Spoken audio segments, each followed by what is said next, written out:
اتقوا الله حق تقاته ولا تموتن إلا وأنتم مسلمون. يا أيها الناس اتقوا ربكم الذي خلقكم من نفس واحدة وخلق منها زوجها وبث منهما رجالا كثيرا ونساء. اتقوا الله الذي تساءلون به والأرحام إن الله كان عليكم رقيبا. يا أيها الذين آمنوا اتقوا الله وقولوا قولا سديدا يصلح لكم أعمالكم ويغفر لكم ذنوبكم ومن يطع الله ورسوله فقد فاز فوزا عظيما. فإن أصدق الحديث كتاب الله وخير الهدي هدي محمد صلى الله عليه وعلى آله وسلم. شر الأمور محدثاتها وكل محدثة بدعة وكل بدعة ضلالة وكل ضلالة في النار. ثم أما بعد، اللهم إنا نسألك علما نافعا ورزقا طيبا وعملا متقبلا. أيها الإخوة الكرام والأخوات الكريمات، حاضرين الحاضرات، جماعة صلاة السبوح رحمكم الله. Alhamdulillah, kembali lagi kita dikumpulkan oleh Allah Subhanahu wa Ta'ala dan dipersatukan di salah satu di antara rumah-rumahnya, di salah satu di antara majlis yang mulia, majlis ilmu. Ini adalah sebuah kenikmatan. Setelah kita menjalankan sebuah kewajiban, kemudian dilanjutkan dengan zikir, kemudian kita duduk di majlis ilmu sampai datangnya lebih kurang waktu syuruk, maka ini adalah kebaikan dan kebaikan yang merupakan anugerah Allah Subhanahu wa Ta'ala kepada kita. Hendaklah kita bersyukur kepada Allah agar nikmat tersebut ditambahkan olehnya. Salawat serta salam semoga senantiasa tersampaikan kepada Nabi Muhammad sallallahu alaihi wa alihi wasallam, pada keluarga beliau, pada istri-istri beliau ummahatul mukminin, kepada seluruh sahabat beliau dan kepada siapapun di antara umatnya yang istiqamah di atas tuntunan sunnah dan bimbingan beliau hingga akhir zaman nanti. Hadirin dan hadirat rahimakumullah, seiring dengan berjalannya waktu, tidak terasa bahwa sekarang kita sudah hampir menghabiskan separuh yang pertama di bulan Sya'ban. Tinggal menghitung hari. Jika Allah Subhanahu wa Ta'ala memanjangkan usia kita, semoga kita dipertemukan dengan Ramadan, dan semoga Ramadan yang sebentar lagi akan tiba kepada kita menjadi Ramadan yang terbaik, jika itu adalah Ramadan yang terakhir bagi kita. Dan dulu para ulama salaf, mereka berdoa tidak kurang dari 6 bulan lamanya sebelum datangnya bulan Ramadan, agar mereka dipertemukan oleh Allah Subhanahu wa Ta'ala dengan Ramadan. Dan di antara yang tercatat doa yang mereka panjatkan kepada Allah Subhanahu wa Ta'ala adalah doa mereka, Allahumma sallimna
dan diancam dengan siksa.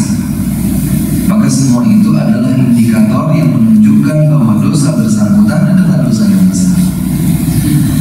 Dan kita akan melanjutkan insyaallah ta'ala pada dosa yang ke-36, yaitu al-mannan. Seseorang yang menyebut-nyebut pemberiannya dalam infak atau sedekah atau wakaf atau yang lain. Ketika seseorang telah berbuat baik, apakah kebaikan itu bersifat finansial atau yang serupa, maka hendaklah ia berusaha untuk menyembunyikannya.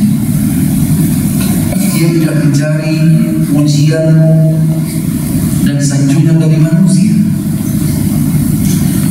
Dia berusaha untuk menyembunyikan infak dan sedekah pemberiannya, sehebat seandainya dia berinfak dengan tangan kanan namun tangan kiri tidak mengetahui. Dan itulah yang disebutkan oleh Rasulullah SAW dalam hadis yang diriwayatkan oleh Al-Bukhari dan Muslim dari Abu Hurairah radhiyallahu anhu. Saya cukup yakin bahwa hadis ini sudah sangat familiar bagi kita semua. Dan kalau beliau Rasulullah SAW bersabda tentang sab'atun yudhilluhumullah fi dhillihi yawma la dhilla illa dhilluh. Ada 7 golongan manusia yang kelak akan mendapatkan naungan dari Allah Subhanahu wa taala di hari kiamat, di mana tidak ada naungan kecuali naungan dari Allah Jalla wa Ala. Satu di antara 7 golongan tersebut adalah rajulun tasaddaqa bi sadaqatin fa akhfaha hatta la ta'lama shimaluhu ma tunfiqu yaminuhu. Seseorang yang berinfak dengan hartanya dan dia sembunyikan infaknya tersebut sehingga seakan tangan kirinya tidak mengetahui apa yang diinfakkan oleh tangan kanannya. Maksud dari hadis ini adalah bagaimana seseorang berupaya sejak dia berinfak sampai dia tutup usia, maka infaknya itu tidak akan diketahui kecuali oleh Allah Subhanahu wa taala saja. Tidak diketahui bahkan oleh orang terdekatnya sekalipun. Tidak istrinya, tidak suaminya, tidak anaknya, tidak sekretaris pribadinya, tidak bendahara pribadinya.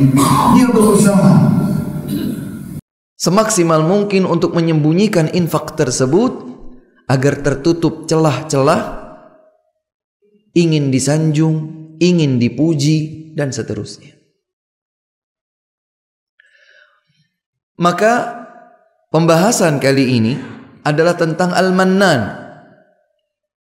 Seseorang yang menyebut-nyebut pemberiannya. Seseorang yang merasa kecil hati kalau seandainya pemberiannya itu dilupakan oleh orang lain. Dia ingin disebut, minimalnya ingin diberikan terima kasih. Ini tidak terpuji. Karena hamba-hamba Allah Subhanahu wa ta'ala yang mulia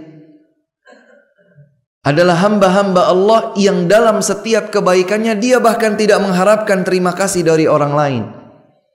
Makanya tidak tepat ya, kalau seandainya kita itu ingin disampaikan terima kasih kepada kita dengan mengucapkan dasar orang tidak tahu berterima kasih. Tidak perlulah sampai ada ungkapan seperti itu. La nuridu minkum jazaa'a wala syukura. Dalam setiap kebaikan yang kita lakukan, kita tidak mengharapkan adanya timbal balik balasan. Bahkan kita juga tidak mengharapkan adanya ucapan syukur terima kasih. Udah nggak perlu. Walaupun dari sisi yang diberi, dari sisi orang yang diberi, sangat dianjurkan dia untuk mengungkapkan rasa terima kasih kepada yang memberi. Sehingga Nabi SAW menyatakan, la yashkurullaha man la yashkurun nas. Tidak bersyukur kepada Allah orang yang tidak pandai berterima kasih terhadap kebaikan manusia. Jadi dari sisi orang yang diberi, hendaklah ia menyampaikan terima kasih.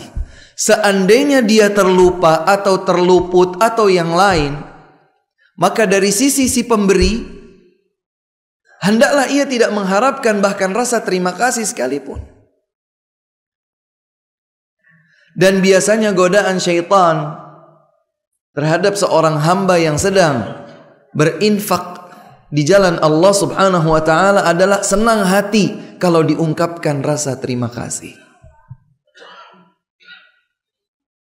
Dia merasa penting, dia merasa wah kalau seandainya pemberian itu dipujikan oleh orang lain di hadapan orang yang lain lagi. Oh ini Masya Allah fulan ini, alhamdulillah masjid ini megah karena fulan. Kita harus berterima kasih kepadanya. Dia tinggi hati dengan itu. Makanya ya ikhwah, tidak boleh juga kita itu untuk menyampaikan pujian di hadapan orang yang bersangkutan. Ada hadis yang sahih bahwa Nabi SAW menganjurkan agar kita menebarkan debu pasir kepada orang-orang yang memuji kita. Kenapa? Karena dia membuka pintu syaitan untuk menggoda dan menggelincirkan kita pada sikap sikap ingin, senang dipuji atas segala kebaikan atau pemberian yang kita lakukan. Ustadz, bukankah infak itu terkadang juga yang terbaik adalah dilakukan secara terang-terangan? Betul. Tapi tujuannya bukan untuk dipuji dan disanjung oleh orang lain. Tujuan kita itu dianjurkan untuk berinfak secara terang-terangan adalah agar orang lain termotivasi untuk melakukan yang sama. Maka memang bedanya ini tipis dan semua ada di dalam kalbu manusia. Hanya Allah Subhanahu wa taala yang mengetahui, dan pelaku yang bersangkutan apakah dia memperlihatkan infaknya ini di dalam rangka agar dicontoh kebaikan oleh orang lain, ataukah justru dia ingin merasa dilihat kebaikan infaknya oleh orang lain, disanjung, dipuji dan seterusnya. Wal'iyadzubillah. Allah Subhanahu wa taala berfirman di dalam surat Al-Baqarah ayat 254. A'udzu billahi minasy syaithanir rajim. Ya ayyuhalladzina amanu anfiqu mimma razaqnakum min qabli an ya'tiya yawmun la bay'un fihi wala khullatun wala syafa'ah wal kafiruna humudz zalimun. Wahai orang-orang yang beriman, berinfaklah kalian dari sebagian yang kami rizkikan untuk kalian sebelum datang hari tidak lagi ada jual beli di hari tersebut, maksudnya hari kiamat. Wala khullah, tidak pula lagi bermanfaat kecintaan seseorang terhadap orang lain. Wala syafa'ah, dan sudah tidak ada lagi kesempatan untuk meminta syafaat, sudah selesai. Maka berinfaklah sebelum datang hari ketentuan akan bertempat di mana kita. Wal kafiruna humudz zalimun. Orang-orang yang kafir mereka adalah orang-orang yang berbuat kezaliman. Kemudian korelasikan hadis ini, ayat ini ya dengan ayat yang lain yang Allah Subhanahu wa taala firmankan dalam surat Al-Baqarah ayat 264. Kalau tadi ayat 254, maka lihat 10 ayat selanjutnya ayat 264. Allah Subhanahu wa taala berfirman, "Ya ayyuhalladzina amanu la tubtilu sadaqatikum bil manni wal adza." Wahai orang-orang yang beriman, jangan kalian batalkan sedekah-sedekah kalian dengan cara melakukan menyebut-nyebut. Saat saya sebutkan bukan dalam rangka untuk dipuji, sampai pun kata para ulama sikap al-mannu adalah sikap di mana seseorang suka menyebutkan pemberiannya. Meskipun bahkan dalam rangka bukan untuk ingin disanjung, jangan. Sebisa mungkin kita tidak menyebutkan pemberian kita. Jangan batalkan sedekah kalian dengan cara al-man wal adza, atau menyakiti. Maksudnya adalah ketika kita memberikan infak kita, sedekah kita kepada seseorang, kemudian sambil diiringi dengan kata, kamu ini sukanya minta, kamu ini kalau nggak ada saya nggak jadi nih. Dia memberi tapi menyakiti hati orang yang diberi. Ini batal sedekahnya, gugur pahala kebaikan sedekahnya. Allah Subhanahu wa taala menyatakan la tubtilu, jangan kalian batalkan sadaqatikum, sedekah-sedekah kalian, bil manni, dengan sikap man, menyebut-nyebut pemberian, wal adza, atau menyakiti orang yang diberi. Jangan. Itu akan menggugurkan pahala sedekah kita. Itulah ayat pertama yang dinukilkan oleh Al-Imam Az-Zahabi rahimahullahu ta'ala dalam bab ke-36 tentang Al-Mannan. Allah Subhanahu wa ta'ala selanjutnya menyambung, kalladzi yunfiqu malahu ria'an nas, yaitu seperti orang-orang yang berinfak, menginfakkan hartanya ria'an nas, sebagai bentuk riya kepada manusia. Wala yu'minu billahi wal yaumil akhir, sementara ia juga tidak beriman kepada Allah dan hari akhir. Dia pikir memberi itu hanya sekedar untuk mencari status sosial. Oh, fulan baik, fulan dermawan, fulan murah hati, dan seterusnya. Dia tidak beriman kepada Allah Subhanahu wa ta'ala yang maha melihat apa yang dilakukannya, bahkan apa yang disembunyikan di dadanya. Dan Allah Subhanahu wa ta'ala telah menentukan adanya kehidupan akhirat, di sanalah semua akan dibalas. Tidak sedikit pun terluput dari pembalasan Allah Subhanahu wa ta'ala. فَمَثَلُهُ كَمَثِلِ صَفْوَانَ عَلَيْهِ تُرَابٌ فَأَصَابَهُ وَابِلٌ فَتَرَكَهُ صَلْدًا. Perumpamaan batalnya sedekah dengan sikap al-man, ingin disebut menyebut-nyebut pemberian, wal adza, dan menyakiti orang yang diberi. Perumpamaan batalnya infak tersebut seperti batu yang licin. Batu licin, kemudian di atas batu licin tersebut ada debu atau pasir, kemudian ditimpa hujan deras, maka ia pun akan menjadi hilang sama sekali. Subhanallah. Batu yang licin, ada debu pasirnya, kemudian turun hujan yang deras, fatarakahu salda, maka sudah tidak tersisa lagi apa-apa di atas batu tersebut. La yaqdiruna ala syai'im mimma kasabu, mereka tidak mendapatkan balasan apapun dari apa yang telah mereka kerjakan.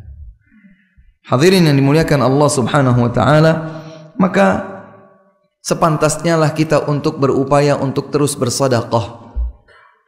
Dan ingat, di dalam Islam sedekah itu tidak dilihat dari kuantitasnya. Bahkan sekecil apapun yang kita infakkan di jalan Allah Jalla wa'ala akan dicatat di sisinya sebagai kebaikan. Jangan gengsi kalau kita hanya punya uang sedikit, 1.000 rupiah sekalipun, 500 rupiah sekalipun, 100 rupiah sebagai satuan terkecil mata uang kita, 100 rupiah sekalipun, seandainya itu diinfakkan di jalan Allah Subhanahu wa ta'ala dengan penuh keikhlasan, dan ia berusaha untuk menyembunyikan sedekah itu dari pujian siapapun di antara manusia, maka boleh jadi 100 rupiah itulah yang kelak akan menyelamatkan kita dari ancaman siksa Allah Subhanahu wa ta'ala. Oleh sebab itu Nabi SAW bersabda, ittaqun nara walau bisyiqqi tamrah. Takutlah kalian akan ancaman siksa neraka meskipun dengan bersedekah separuh buah kurma, separuh butir buah kurma. Tidak ada harganya.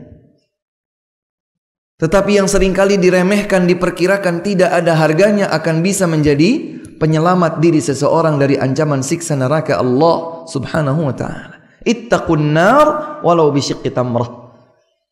Takutlah kalian akan ancaman siksa neraka Allah meskipun dengan cara bersedekah separuh butir buah kurma. Subhanallah. Sembunyikanlah sedekah tersebut. Jangan kemudian kita membatalkan pahala sedekah yang kita lakukan dengan cara menyebut-nyebut pemberian kita di hadapan orang lain. Di dalam sebuah hadis yang sahih diriwayatkan oleh Imam Muslim bahwa Rasulullah sallallahu alaihi wasallam bersabda, "Thalathatun la yukallimuhumullah wa la yanzuru ilaihim yaumal qiyamah wa la yuzakkihim wa lahum adzabun alim." Ini sudah kita bahas pada beberapa bab berikut sebelumnya. Rasulullah sallallahu alaihi wasallam bersabda, ada 3 golongan manusia yang mendapatkan tumpukan balasan keburukan sekaligus. Yang pertama adalah tidak diajak bicara oleh Allah Subhanahu wa taala. Di akhirat, di hari kiamat, dicuekin sama Allah. Tidak diajak bicara oleh Allah Subhanahu wa taala, merupakan sebuah petaka besar. Allah mencampakkan dirinya. Allah Subhanahu wa taala tidak rela untuk berfirman, mengucapkan firman-Nya di hadapan hamba tersebut. Ada 3 orang yang seperti itu. Yang pertama adalah ancaman pertama adalah dia tidak akan diajak bicara oleh Allah Subhanahu wa taala. Yang kedua, wala yanzuru ilaihim. Allah bahkan tidak rela untuk melihat mereka. Jangankan ajak bicara, lihat saja Allah enggak mau. Allah tidak akan melihat wajah mereka 3 golongan tersebut. Wala yuzakkihim. Allah tidak akan menyucikan keburukan dosa mereka. Alias kalau mereka punya tumpukan dosa, maka pasti akan diazab oleh Allah Subhanahu wa taala. La yuzakkihim. Allah tidak akan sucikan mereka. Walahum adzabun alim, dan bagi mereka ada azab yang pedih. Jadi tumpukan dosa 4 sekaligus. Ancamannya langsung 4 sekaligus. Allah tidak akan melihat mereka, Allah tidak akan ajak bicara mereka, Allah tidak akan sucikan dosa-dosa mereka, dan bagi mereka azab yang pedih. Ada 3 golongan manusia yang kelak akan mendapatkan 4 siksa ancaman seperti ini. Yang pertama adalah al-musbilu izarahu. Seorang laki-laki pria muslim yang menjulurkan pakaiannya melebihi mata kaki. Isbal. Seorang laki-laki muslim yang menjulurkan pakaiannya melebihi batas mata kaki. Kemudian yang kedua, al-mannan. Seseorang yang menyebut-nyebut infak pemberiannya. Ini yang menjadi diskusi kita atau pembahasan kita pada pasal bab ini. Yang kemudian yang ketiga, wal munfiqu sil'atahu bil halifil kadzib. Seseorang yang memperjualbelikan barang dagangannya namun diiringi dengan sumpah-sumpah yang palsu. Berapa ini harganya? 200. Saya tawar 180.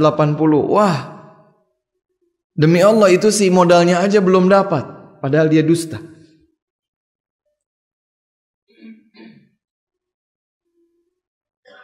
Kasihlah 190 katanya. Jadi dari 200 dia rela kalau ditawar 10, jadi 190. Si calon pembeli berkata lagi, wah di sana aja 180, masa di mana? Di sana. Demi Allah saya tadi barusan lewat ke sana. Yang ini berdusta, yang ini berdusta, sama-sama bersumpah kepada Allah Subhanahu wa taala. Seseorang yang memperjualbelikan barang dagangannya dengan sumpah yang palsu akan terancam dengan 4 tumpukan siksa ini tadi. Tidak akan dilihat oleh Allah Subhanahu wa taala, tidak akan diajak bicara oleh Allah Subhanahu wa taala, tidak akan disucikan olehnya, bahkan bagi mereka azab yang pedih, wal iyadzu billah. Kemudian hadis yang kedua yang dibawakan oleh Imam Az-Zahabi rahimahullah adalah hadis yang dibawakan oleh Abu Umamah Al-Bahili radhiyallahu anhu, dan Hadis ini hadis yang sahih insyaallah taala. Nabi sallallahu alaihi wasallam bersabda, "Thalathatun la yaqbalullahu minhum sarfan wala adla." Ada 3 golongan manusia yang Allah subhanahu wa ta'ala tidak akan menerima amal fardu dan amal nafilah mereka. Ini ancaman yang lain lagi. Ngeri. Kata Nabi SAW, ada 3 golongan manusia Allah tidak akan menerima amal mereka. Tidak amal yang wajib, tidak pula amal yang nafilah. Ada salat yang wajib, ada salat yang nafilah.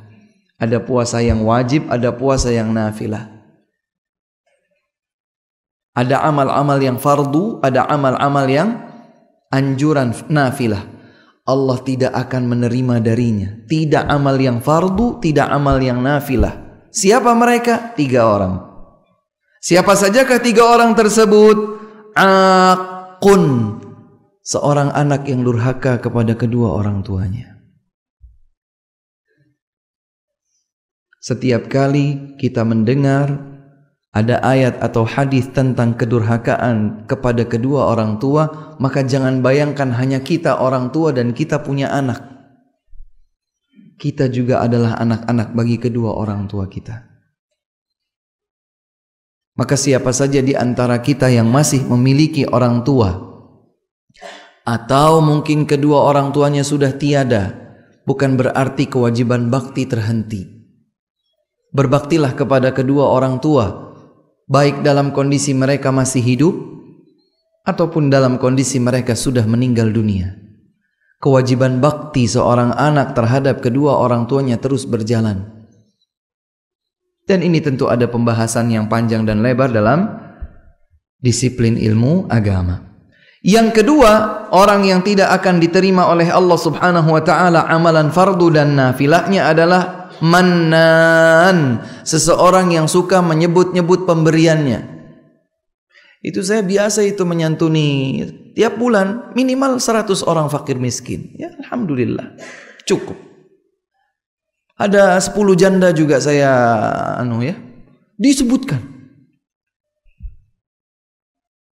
Ustadz pernah lewat di pinggir jalan, ada masjid kanan jalan. Ya itu alhamdulillah, saya, keluarga saya. Untuk apa disebutkan? Sebisa mungkin justru mestinya disembunyikan. Tidak harus dengan menyebut-nyebutkan pemberian, karena dikhawatirkan kalau itu adalah mannun, maka Allah Subhanahu wa taala langsung saat itu juga menggugurkan pahala sedekahnya. Hangus. Yang semestinya menjadi peluang bahwa dengan itulah semoga kita termasuk menjadi satu di antara 7 golongan manusia yang mendapatkan naungan dari Allah Subhanahu wa taala, justru sebaliknya. Kita gugurkan pahala dari infak sedekah kita tersebut lantaran kita suka menyebut-nyebut pemberian. Kemudian yang ketiga adalah mukazzibun bil qadar. Seseorang yang mendustakan ketetapan takdir Allah Subhanahu wa taala. 3 orang ini durhaka kepada orang tua, menyebut-nyebut dalam pemberian, dan mendustakan ketetapan takdir Allah Subhanahu wa taala. Mereka tidak akan diterima amalnya, tidak yang wajib, tidak pula yang anjuran. Semoga Allah Subhanahu wa taala melindungi kita semua dari sifat-sifat tercela itu. Kemudian selanjutnya ayuhal ikhwatul kiram adalah dosa besar yang ke-37. Dan ini secara otomatis adalah sambungan dari bab yang ke-36 tadi pada hadis yang terakhir.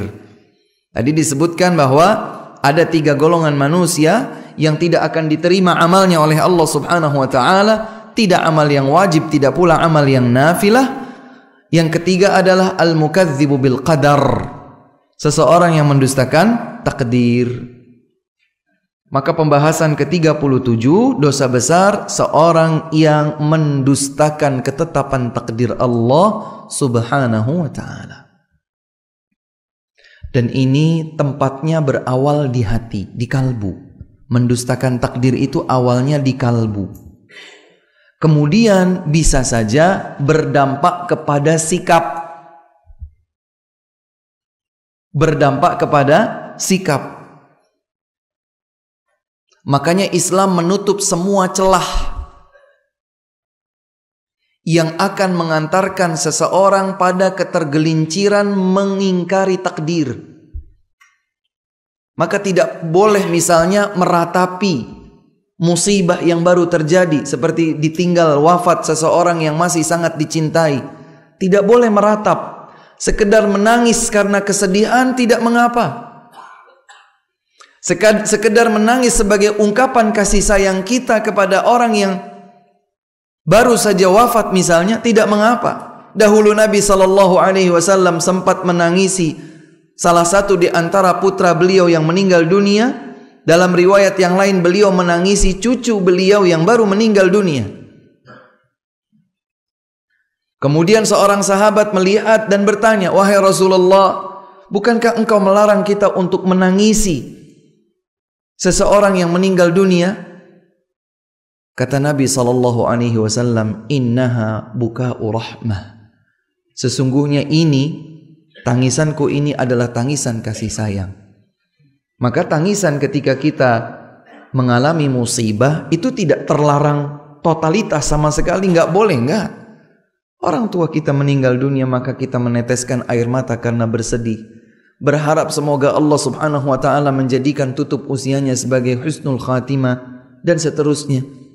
Kemudian ada tetes air mata, itu tidak mengapa. Tapi yang dilarang oleh Islam adalah niyahah, meratap.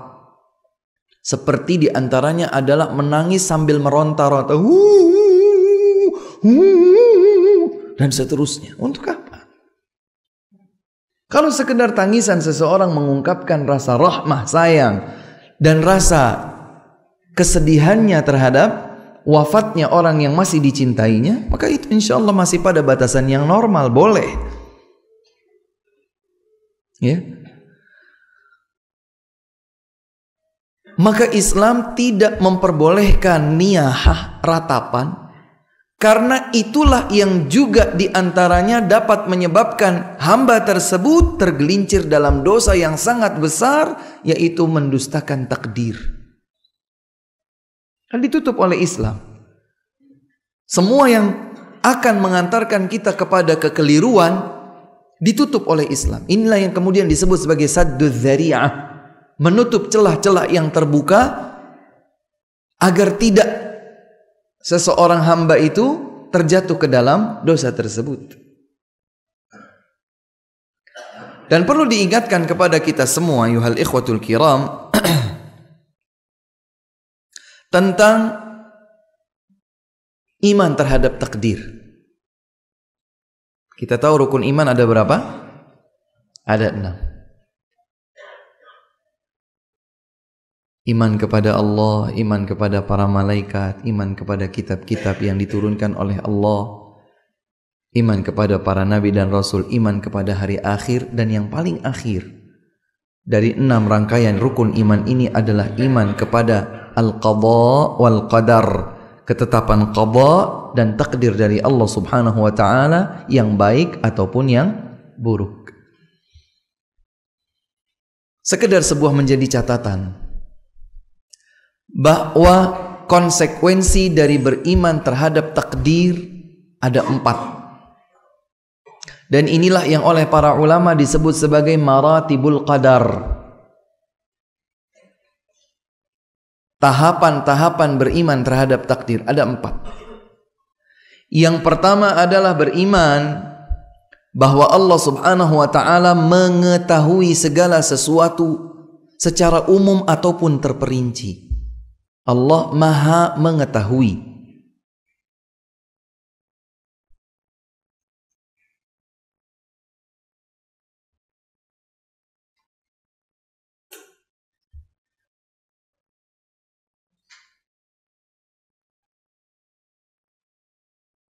Allah Subhanahu wa taala Maha mengetahui segala sesuatu baik secara umum ataupun terperinci.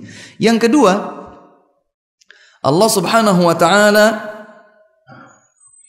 telah menuliskan segala yang Allah ketahui tersebut dalam Al-Lauhul Mahfuz. Allah telah menuliskan segala sesuatu, ketetapan takdirnya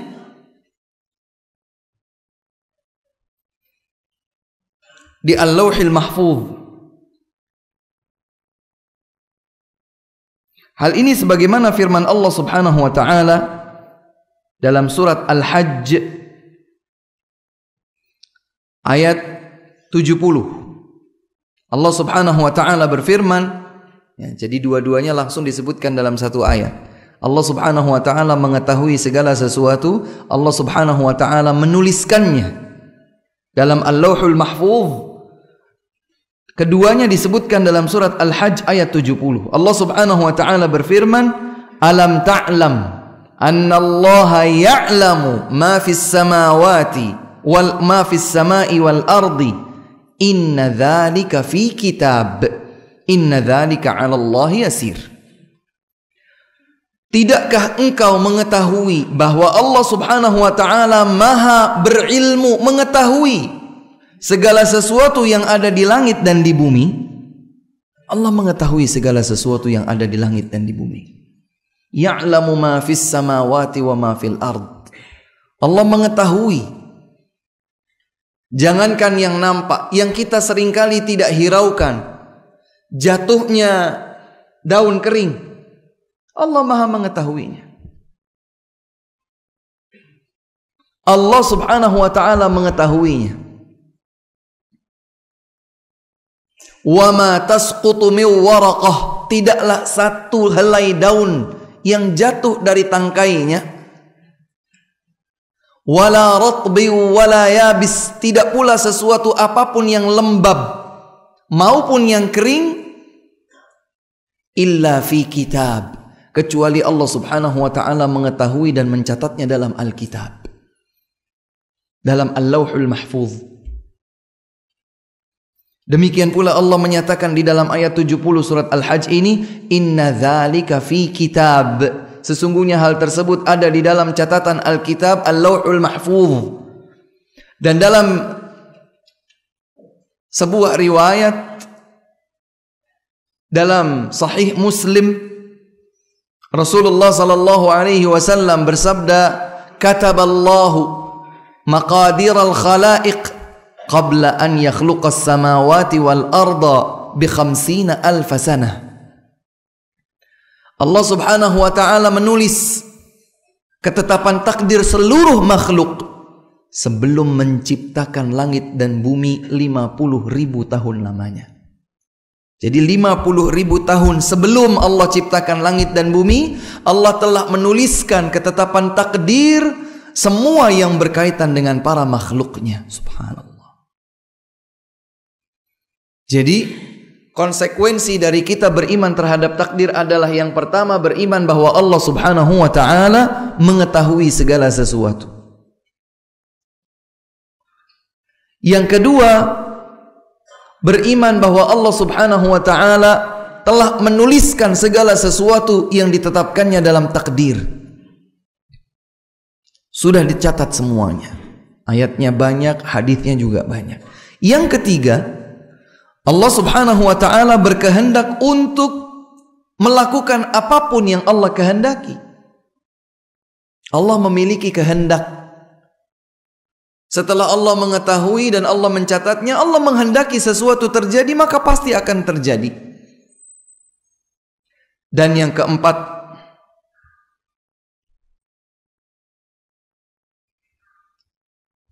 Allah Subhanahu wa taala menciptakan segala sesuatu yang telah ditetapkan dalam takdirnya. Allah Subhanahu wa taala menciptakan segala sesuatu. Jadi 4 urutannya begini ya. Allah Maha mengetahui,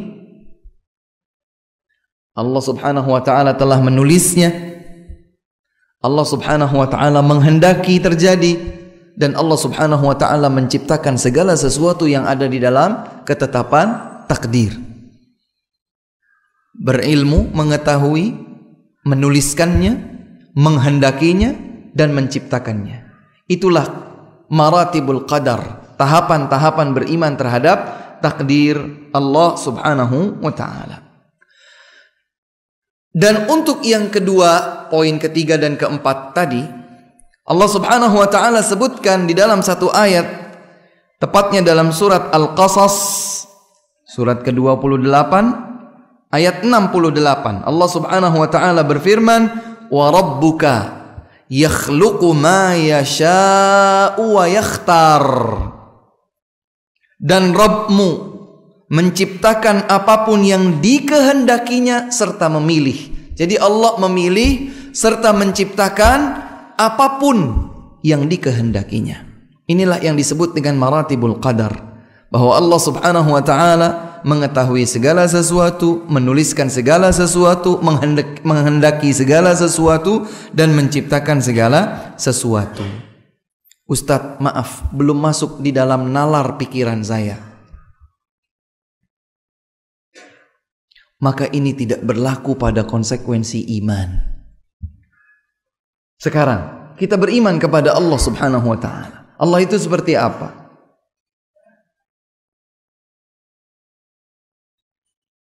Tidak bisa kita menjawab. Maka seringkali nalar kita itu tidak sampai, tidak bisa menalar apa yang kita dengar, apa yang kita lihat. Seandainya semua kita di sini ditanya, siapakah dan seperti apakah seorang wanita yang paling cantik, maka nalarnya hanya bisa menangkap wanita cantik yang pernah dilihatnya. Kalau tidak pernah dilihatnya, dia nggak bisa membayangkan, iya atau tidak? Sulit. Itulah keterbatasan nalar manusia. Makanya misalnya ketika disebutkan dalam beberapa riwayat hadis, para bidadari surga yura mukhu saqaiha min wara'il lahmi minal husn. Ini salah satu yang menjadi ujian nalar bagi kita. Kata Nabi SAW, bidadari surga itu sumsum tulang betisnya terlihat dari balik daging. Kan ngeri kayaknya.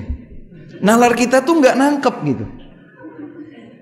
Terlihat sumsum tulang betisnya dari balik daging. Seperti apa? Kok bidadari begitu bentuknya?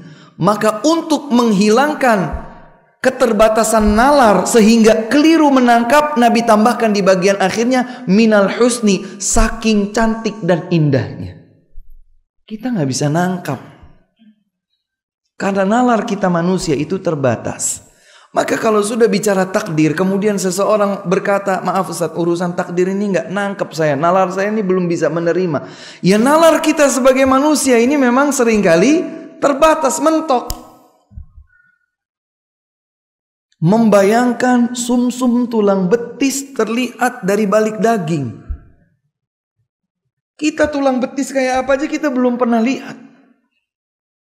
Tulang betis kita sendiri belum pernah kita lihat. Bagaimana membayangkan sumsum tulang betis dari balik daging? Tapi Nabi menyatakan minal husni, saking cantik dan indahnya. Subhanallah. Berarti nalar kita ini nggak nangkep. Yang semula mungkin kita membayangkan ngeri, justru sebetulnya itu adalah sebuah keindahan. Oleh itu, mengingkari takdir, mendustakan takdir adalah cacat dalam iman. Ini taruh sebagai kaidah hidup. Mengingkari, meragukan, mendustakan ketetapan takdir Allah Subhanahu wa taala adalah cacat dalam keimanan. Dan mengingkari takdir adalah perbuatan kaum majusi hadhil ummah yang disebut sebagai kaum Qadariyah. Kaum Qadariyah adalah kaum yang berkata bahwa Allah Subhanahu wa taala enggak ada urusannya dengan perbuatan kita. Manusia itu merdeka dengan segala keinginan dan apa yang terjadi pada dirinya. Allah nggak ikut campur dalam hal ini. Ini ucapan dan keyakinan kaum Qadariyah. Kaum Qadariyah adalah kaum majusi umat ini. Bahkan Abdullah ibn Umar di akhir dari bab pasal 37 ini disebutkan ada riwayat Abdullah ibn Umar radhiyallahu anhuma. Beliau mendapatkan informasi bahwa sebagian orang di negeri Baghdad, di negeri Irak, Baghdad, ada orang-orang yang mengingkari takdir. Kemudian informasi itu dinukilkan oleh kafilah yang datang dari sana.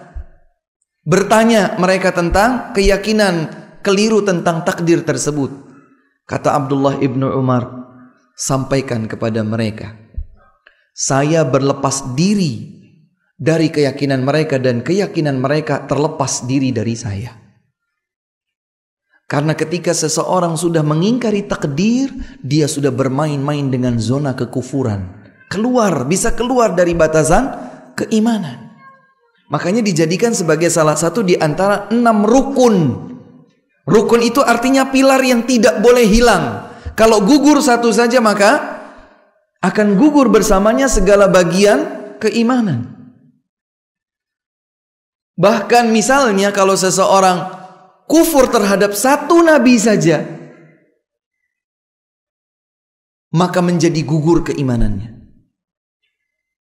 Kufur terhadap satu nabi saja, jumlah nabi itu banyak, jumlah rasul itu banyak, dikufuri satu saja, maka ini adalah cacat dalam iman, bahkan bisa menjadi penyebab keluarnya dia dari batasan iman. Nah, Al-Imam Adz-Dzahabi rahimahullahu ta'ala hendak menyebutkan kepada kita tentang argumentasi ilmiah baik ayat ataupun hadis, mengapa sikap mendustakan takdir termasuk dari dosa yang besar.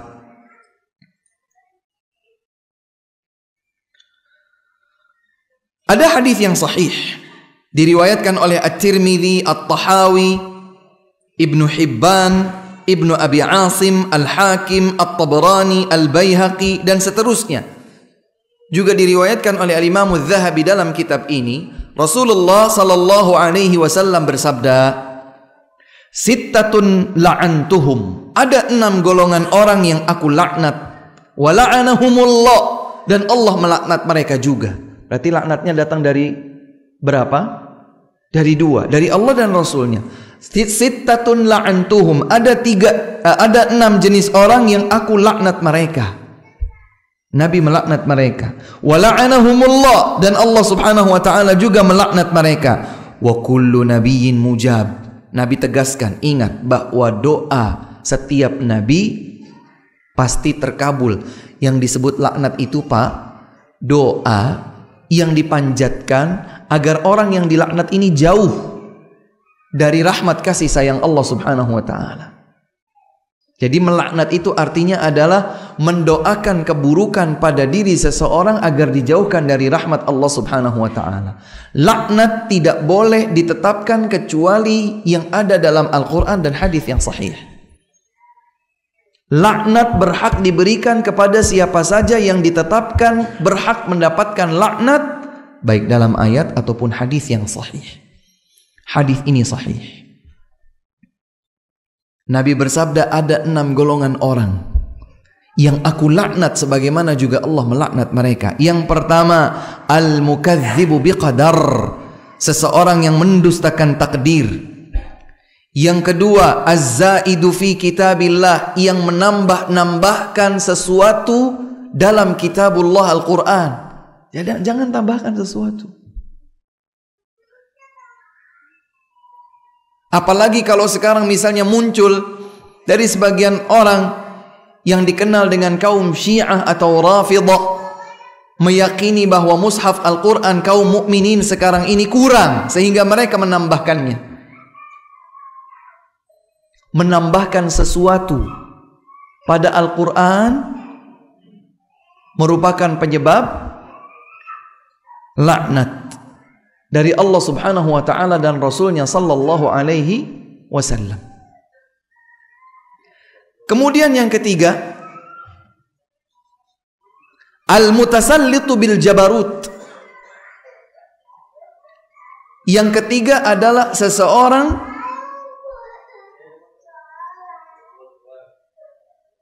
al-mutasallitu bil jabarut, yaitu seseorang yang menggunakan kekuasaannya untuk kesemena-menaan. Seseorang yang punya kepemimpinan tapi ia semena-mena dengan kepemimpinan tersebut, maka dia diancam dengan laknat dari Allah dan Rasulnya sallallahu alaihi wasallam. Kemudian yang keempat, al-mustahillu li haramillah.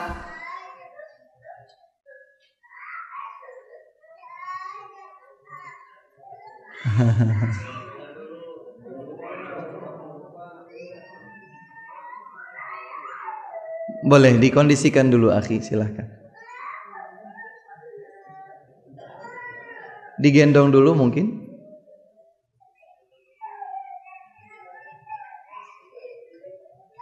Barakallah.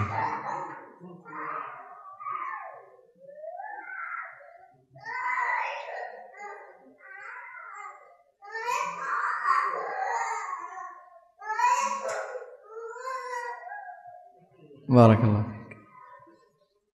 Semoga Allah mudahkan bagi beliau. Yang keempat, al-mustahillu li haramillah. Seseorang yang menghalalkan apapun yang telah seseorang yang menghalalkan apapun yang diharamkan oleh Allah Subhanahu wa taala. Saya ulangi dari pertama. Yang pertama adalah seseorang yang mengingkari atau mendustakan takdir. Yang kedua adalah yang menambah-nambah apa yang ada di dalam kitabullah Al-Quran. Yang ketiga adalah seseorang yang memanfaatkan kepemimpinannya untuk kesemena-menaan. Yang keempat, seseorang yang menghalalkan apapun yang diharamkan oleh Allah Subhanahu wa taala. Yang kelima, al-mustahillu min itrati ma harramallah, yang menghalalkan keluargaku padahal telah diharamkan. Maksudnya adalah apa yang telah diharamkan oleh Allah Subhanahu wa taala dari keluarga Rasulullah sallallahu alaihi wasallam, seperti misalnya para istri Nabi sallallahu alaihi wasallam. Kalau umat ini selain Nabi menikah dengan seorang wanita, kemudian suaminya meninggal dunia atau menceraikannya, wanita tersebut, si janda tadi, perempuan janda tadi, boleh untuk dinikahi oleh orang lain atau tidak? Boleh dinikahi? Boleh. Orang sudah meninggal dunia suaminya atau sudah diceraikan oleh suaminya, maka setelah iddahnya habis, bisa saja kita melamarnya untuk menikahinya. Tidak demikian dengan istri-istri Nabi sallallahu alaihi wasallam. Makanya mereka disebut ummahatul mukminin, ibunda segenap kaum mukminin. Mengapa? Karena meskipun mereka sudah berstatus janda, habis masa iddahnya, tidak seorang pun di antara umat ini halal untuk menikahi mereka. Yang menghalalkan apa yang telah diharamkan oleh Allah Subhanahu wa taala dalam batasan keluarga Nabi sallallahu alaihi wasallam juga akan dilaknat oleh Allah dan Rasulnya sallallahu alaihi wasallam. Kemudian yang keenam adalah at-tariku li sunnati, seseorang yang meninggalkan tuntunan sunnahku. Dan dijelaskan oleh para ulama pada poin yang keenam ini adalah ketika seseorang bukan hanya sekedar meninggalkan karena kesengajaan, tapi karena dia juga mengingkari bahwa itu adalah sunnah Nabi Muhammad sallallahu alaihi wasallam. Makanya ikhwah subhanallah, dari semua ini ternyata yang dapat menyelamatkan kita dari ketergelinciran pada 6 kesalahan besar ini adalah ilmu. Kalau kita berilmu, maka kita jadi tahu apa yang Allah halalkan, apa yang Allah haramkan. Mana batasan yang boleh, mana batasan yang tidak boleh. Dan ini tidak cukup hanya sekedar mendengarkan dari ceramah. Berapa banyak ceramah yang kita ikuti dalam satu hari, dalam satu pekan. Maka dibutuhkan semangat yang tinggi untuk mengenal ilmu agama lebih dekat, agar jangan sampai keterbatasan ilmu kita menggelincirkan kita pada laknat dari Allah dan Rasulnya sallallahu alaihi wasallam. Ya. 6 orang yang dilaknat oleh Allah dan sekaligus dilaknat oleh Rasulullah sallallahu alaihi wasallam. Dari ke-6 itu urutan pertamanya adalah al-mukadzibu biqadar, orang yang mendustakan takdir. Ada riwayat-riwayat yang lain yang lemah, ya, tidak kuat, menyebutkan yang lain, seperti misalnya mudminu khamrin, orang yang candu terhadap apapun yang memabukkan. Ada hadis menyebutkan la yadkhulul jannata 'aqun wala mukadzibun biqadar wala mudminu khamrin. Tidak akan masuk surga seorang yang durhaka pada kedua orang tuanya, mendustakan takdir, serta pecandu, semua yang memabukkan. Hadis ini dhaif. Namun demikian kita tahu bahwa ancaman terhadap masing-masing dari ketiga dosa besar ini banyak di dalam Al-Quran maupun di dalam hadis. Disebutkan pula dalam riwayat yang lain, Rasulullah sallallahu alaihi wasallam bersabda, al-qadariyatu majusu hadhil ummah. Orang-orang qadariyah tadi yang mengingkari takdir disebut qadariyah. Mereka meyakini bahwa Allah Subhanahu wa taala bukan yang menetapkan takdir. Seseorang itu merdeka dengan apa yang dilakukannya dan merdeka dengan apa yang terjadi pada dirinya. Tidak ada campur tangan Allah Subhanahu wa taala. Ini mendustakan takdir dan orang semacam ini disebut sebagai qadariyah. Qadariyah disebutkan oleh Nabi sallallahu alaihi wasallam dalam hadis yang ini, majusu hadhil ummah, kaum majusi umat ini. Perlu diketahui ikhwas sekalian, majusi adalah kaum penyembah selain Allah, penyembah makhluk, penyembah cahaya, penyembah api, dan seterusnya. Mereka punya keyakinan bahwa kebaikan itu adalah ciptaannya cahaya. Jadi cahaya itu menciptakan kebaikan. Kegelapan menciptakan keburukan. Jadi mereka melihat dari dua sisi. Ada sisi cahaya, cahaya itu lawannya adalah gelap. Cahaya menciptakan kebaikan, kegelapan menciptakan keburukan. Maka dijelaskan oleh para ulama kenapa kaum qadariyah disamakan dengan kaum majusi. Karena kaum qadariyah mereka tidak meyakini bahwa apa yang terjadi pada diri manusia dan apa yang dialaminya adalah takdir ketetapan dari Allah Subhanahu wa taala, padahal mereka meyakini bahwa diri mereka adalah makhluk. Kalau diri mereka makhluk, maka segala sesuatu yang berkaitan dengan penciptaan makhluk ini juga adalah makhluk ciptaan Allah Subhanahu wa taala. Allah Subhanahu wa taala berfirman, "Wallahu khalaqakum wa ma ta'malun." Allah menciptakan kalian dan juga apa yang kalian lakukan. Namun apa yang dilakukan manusia tidak keluar dari ketetapan takdir Allah Subhanahu wa taala. Fa in maridu fala ta'uduhum wa in matu fala tashhaduhum. Kalau orang yang seperti ini qadariyah itu sakit, jangan kalian jenguk. Kalau mereka juga meninggal dunia, maka tidak perlu salati dan tidak perlu makamkan jenazahnya. Dijelaskan oleh Al-Imam Az-Zahabi, ini kalau dilihat rawi-rawinya semuanya thiqat, namun sayangnya ada yang terputus.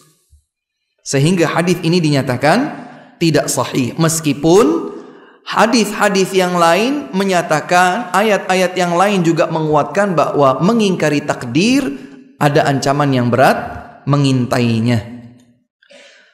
Hadis yang lain juga dinyatakan, sayakunu fi ummati aqwamun yukadzibuna bil qadar. Akan benar-benar muncul di tengah umatku nanti orang-orang yang mendustakan takdir.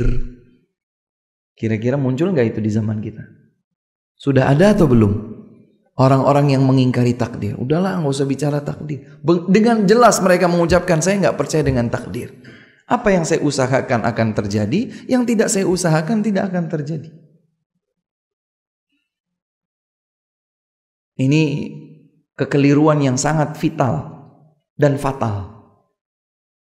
Karena kalau kita tidak berhati-hati dalam ungkapan, sikap berkaitan dengan takdir, kita akan tergelincir di dalam dosa besar.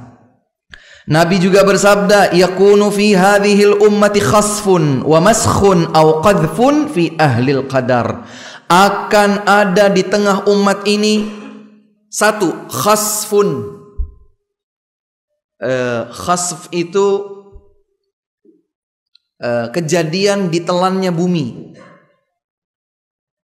Jadi bumi terbelah, belum hilang. Belakangan ketika kemarin terjadi misalnya di Palu, ada yang bertanya, Ustadz itu salah satu contoh khasfun atau bukan? Jadi khasfun, ada sebagian umat terdahulu yang disiksa, diazab oleh Allah Subhanahu wa taala dengan khasfun. Jadi bumi itu terbelah, mereka masuk, hilang tanpa jejak. Seperti diantaranya adalah Qarun. Qarun di mana? Makanya setiap orang kalau gali ketemu emas, harta karun. Karena nggak ketahuan di mana itu. Tidak ada bekas jejaknya. Ini disebut khasfun. Yakunu fi hadhil ummah, di tengah-tengah umat ini akan ada khasfun. Akan ada maskhun. Maskh itu adalah perubahan wujud manusia menjadi sosok yang berbeda. Dan ini dulu pernah terjadi. Allah kisahkan dalam beberapa ayat Al-Quran pada Bani Israel. Allah jadikan mereka qiradah. Ukunu qiradatan khasiin. Jadilah kalian monyet-monyet yang hina. Betul-betul jadi monyet. Masa Ustadz pengen lihat? Udah gak bisa. Udah lama. Banu Israel dulu pernah karena kemaksiatan yang mereka lakukan bertumpuk-tumpuk, baik kepada Allah ataupun kepada para rasul yang Allah utus kepada mereka, maka Allah rubah bentuk mereka menjadi monyet. Namun tentu generasi itu sudah meninggal dunia semua ya. Kayaknya teorinya Darwin bahwa manusia itu berasal dari monyet akan terbantahkan kalau kemudian kita bicara sejarah dengan otentik, bahwa dulu keturunan Banu Israel yang pernah Allah jadikan berubah menjadi monyet itu sudah diwafatkan semua, sudah tidak tersisa keturunan mereka, Allah wafatkan. Tapi kata Nabi SAW, akan ada di tengah umatku maskhun. Akan terjadi kembali maskhun, perubahan wujud manusia berubah menjadi sesuatu yang berbeda. Au qadfun, atau hujan kerikil, hujan batu, hujan kerikil fi ahlil qadar, terhadap orang-orang yang mendustakan takdir. Akan ada khasfun, ditelan bumi, maskhun, perubahan wujud, atau qadhfun, lontaran hujan dengan kerikil bagi mereka orang-orang yang mendustakan takdir. Na'udzubillah tsumma na'udzubillah.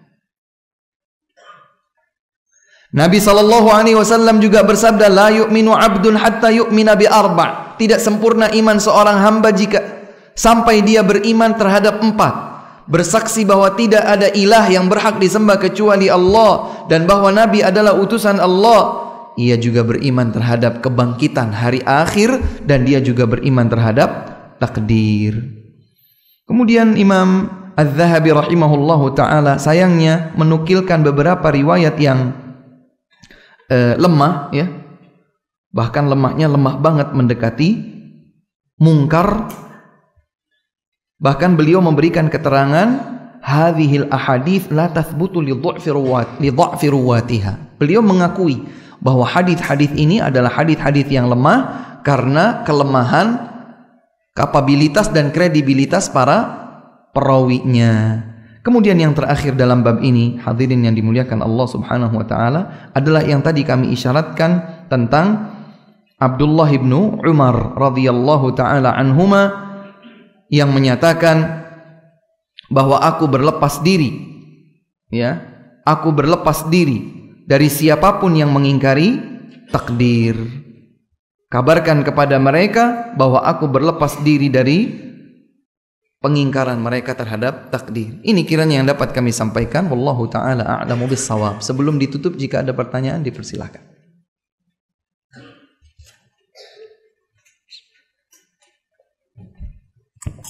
Cukup insyaallah kita tutup dengan kafaratul majlis.